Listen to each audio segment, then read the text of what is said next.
Hello, friends, and welcome back to r/IDontWorkHereLady. Sometimes the big boss thinks he can fire anyone, but on rare occasions, he has to apologize. And our first story. I work here, but not for you. This isn't your typical retail story since I work in construction, but I think you guys might get a laugh out of it. So I've worked for Company 2 for about 3 years, and our main job is putting down fancy-looking stone blocks for high-end commercial buildings. About 2 years ago, they moved me over to one of the local multi-million-dollar houses because they needed more manpower. The job was taken on by Company 1, and Company 2 was brought in as a contractor for the outer blockwork and tiles. Most of the work was finished when I started on the site, but the buyer was meticulous in pointing out problems, so most of the job we did was replacing old damaged stuff. The tolerance for all the blockwork was 1 millimeter as per the contract that Company 1 signed. For anyone not familiar with construction, this is an insane tolerance to work towards and led to some hilarious stories, which maybe I'll talk about if people are interested. A little more context. Since this is a private building and technically a finished house, we didn't have hard hats, steel boots, or jackets on, so nothing to really identify ourselves. We basically know everyone on site by name. 2 years down the line, and I'm one of 2 people from Company 2 on site. Enter the bigwigs. One of the main reasons why this job was going so wrong was the fact that they had management for management's management. Stuff got so disconnected that the site management didn't even come down to look at what was going on, so they didn't know us. The directors of Company 1 came down to look at the job with some upper managers, presumably to see how much longer this job was going to take. I was doing some grouting for a tile that I just replaced when the boomers walk in demanding to go clean up a mess in the other room. I presumed they thought I was a laborer since I'm young looking and I had a brush in my hand. They walk off before I get a chance to say anything. I ignore them and carry on with my work since it's not my job to clean up after anyone other than myself. 20 minutes later, I moved on to a broken tile in the room they asked me to clean out when the boomers walk in on me.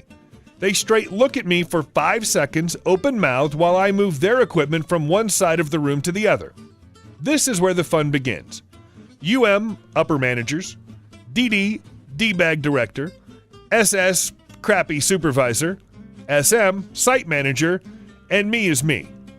DD, what the F are you doing? I asked you to clean that crap up. What the F are you just moving it to the other side of the room? You being funny with me, kid? Do you even want a job? Me, I don't. DD, no, you've done enough talking. I've seen how long your breaks are. Just effing move it out now. Me, raising my voice. I don't work for your company. I work for Company 2. SS. Look, I know you don't work for us, but can you just clean it out anyways? Me. No, that's not my effing job. DD. I've heard enough. You're fired. By this point, DD is red-faced mad. Me. You can't fire me. If you want somebody else from Company 2, you'll have to call my boss. I can get you the number. UM. So now you're just trying to be a smart butt, are you? Get the F off site. I just pack my stuff and leave. I know he doesn't have the authority to kick me off site, only the SM can, and he wasn't even there on site, but it's not worth the hassle.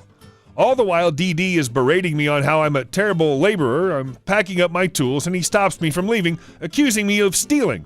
But after I show him they've all got my name on them, he lets me leave. Somehow it didn't set off alarm bells that I have masonry tools. Would you believe they meet me down the path while I'm driving down to jeer at me and tell me how useless I am? Very professional. I drive down the road and park up and call my boss. I tell him the whole situation and how I've been kicked off site. He just laughs and tells me he'll be down in 10 minutes and I can take the day off. I get a phone call about 2 hours later telling me that it's been sorted out, but not to go back yet. He told the management that if they want to kick out one of his staff, they need to call him. He'll still be invoicing me out to their company, but won't be sending me back until I get a letter of apology from the way they treated me. 2 days later, I'm called into the main office and have a look at the letter that came in. It was a small victory, but it tasted sweet. He gave me a copy to keep and he framed his own. I started work that day and got an apology from the SM and SS who assured me this won't happen again. Rumors started circulating, but nobody really knew what happened until I came back to tell them and showed them the letter. We laughed about it for a few weeks. Would have loved to have seen the faces on those a-hole bigwigs when they were forced to write that apology. And our second story. Karen wants my trolley. As usual, a bit of pretext. While I have a collection of vastly differing skills, my main occupation has me on construction sites. Sites are inherently dangerous places, and every few years one finds oneself in a crumpled heap a few meters below where they were moments previously. Such an occasion occurred to me on Thursday due to an old ladder rung going for early retirement while I was resting my entire weight on it. Suffice to say, I gave myself a proper spannering, dislocating and hyperextending my shoulder, giving my opposite knee a good twist and a decent bruising to match my ego. Friday and the first half of Saturday was spent in a drug-induced haze with heat packs, hot baths, and enough cursing to make a sailor blush. Late Saturday, my shoulder was still entirely useless, but I was starting to get mobility back in my knee, enough that I felt able to head to the local sheep value store. This particular store has a very limited amount of parking at ground level, but a decent amount at rooftop, with 2 lifts down into the front of the store. Trolleys are often in short supply in the store, so I grabbed one up at rooftop where they're in plenty, both to make sure I had one and to act as a bit of a support for my ailing knee and shoulder. Get into the lift, hold the door for a lady hurrying to make it, down we go. As the doors open, I let the lady go first due to my busted arse hobbling, and I've barely cleared the lift when a wild Karen grabs the front of my trolley and exclaims, "About time! You people should do a better job restocking trolleys."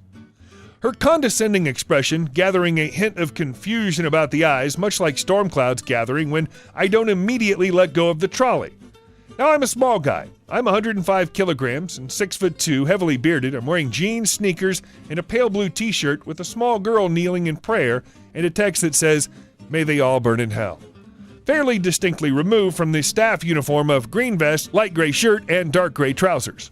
I'm pretty easygoing, but being in pain and low on sleep means I've been getting out of the wrong side of the bed 2 nights in a row and have no patience for Karen's crap. There are plenty up in the car park. Feel free to go fetch one.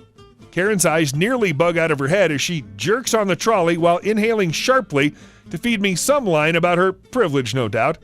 But she doesn't get the chance because her jerk on the trolley has sent a jolt of pain straight up my arm and my knee was halfway giving out. This presented via a loud, grunted F from me, followed by an angry and not particularly quiet F sakes, lady. Take a look at me and tell me what part of what you see leads you to believe I work here. She didn't immediately let go, but just stood there, mouth agape and slack, eyes trying to find something to make sense of what I just said. I still had one good arm and one good leg. Turns out that was more than enough to push free of Karen's death grip and hobble off. Felt like throwing more abuse at her as I passed regarding her "you people" comment, but couldn't think of anything witty at the time. I saw her pointing me out to a staff member when I was checking out. I pointed to a staff member nearby and mouthed "staff" while nodding my head. Pointed to myself and mouthed "not staff" while shaking my head. Put my bags in my trolley and hobbled back to the lifts. May she burn in hell. Student tour guides do not make admission decisions. In college, I was a tour guide for prospective students. You know, walking backwards and telling scripted puns. Technically, I was employed by the admissions office to do this, but in no capacity was I involved in admissions decisions whatsoever. No one asked me which kids asked smart questions or who texted through the whole tour or anything. My entire job description was to show up, walk the families around campus, answer questions about student life. For context, I'd give 3 to 6 tours a week to groups of 40-plus people. So I was home for break one Christmas, and in a large chain store, I see a woman glaring at me. I didn't think much of it at the time because I didn't know her, but as I progressed down the aisles, I realized she was following me. She had a daughter about my age, and they were whispering. All I was able to catch was, "No, that's definitely her." The woman approaches me and says, "Are you, my name, who toured us around my college?" And I say yes. Woman, "I bet you think you're pretty hot stuff, huh?" Me, what? Woman, "My daughter had a rock-solid application and her alumni interviewer said her chances were very good. 2 days after our visit, she's rejected. You're the only one affiliated with the university we spoke to that whole time." Daughter, "Yeah." Woman, "Quiet, I'm handling this." Me, "I'm sorry to hear she wasn't accepted, but I have nothing to do with admission decisions. I just give tours." Woman, "I'm not an idiot. I know they tell you to say that." Me, "No, seriously. I'm a sophomore there myself. You can call and ask. I don't have any input into admissions." Woman, "But you work for the admissions department." Me, "Okay, technically they hired me, but there are janitors who work for the admissions department and they don't get to decide who gets in. It's a specialized job." Woman, "Quit your bull." Daughter, I had near perfect ACT scores. I bet I had better scores than you. At this point, I think my mom thought I was just catching up with people I knew since there was a girl my age, but she started to realize something was wrong at this point. Daughter, just tell me why you didn't let me in. You can tell me. It's in the past now. Just tell me. Woman, was it a community service issue? Come on, be honest. You can tell us. Me, I really don't know. I have nothing to do with it, I swear. You can actually call and ask. They'll tell you tour guides don't get to decide that stuff. Woman, you bet we'll be calling and filing a complaint. And my mom, excuse me, what's happening here? Who are you? Woman, who are you? My mom, everything okay? I was getting upset by this point because a lot was going on, and if you insist loudly enough to me that I've done something wrong, eventually I'll start to believe you. Daughter, is it because I'm white? I'm POC. My mom, what? What are you guys talking about? Me, let's just go. Let's check out. Woman, not admitting my daughter was the biggest mistake of your career. I'm a millionaire and I would have made big donations to the school. When your boss hears from me, you're going to be fired. I wasn't even upset at that point because it was so absurd. No way a millionaire would be shopping at the store we were in. My mom leads me away and looks at me, still very confused as to what's going on. We bought our items and I was pretty rattled as I went to the car, but as I was explaining, the absurdity of the whole situation fully hit me and I just started laughing. I stumbled on this sub, and I'm not sure if it's a good fit, but because this is one of my favorite stories to tell, I wanted to memorialize it in a post. Hey guys, thanks so much for watching. I hope you enjoyed, and I'll see you in the next video.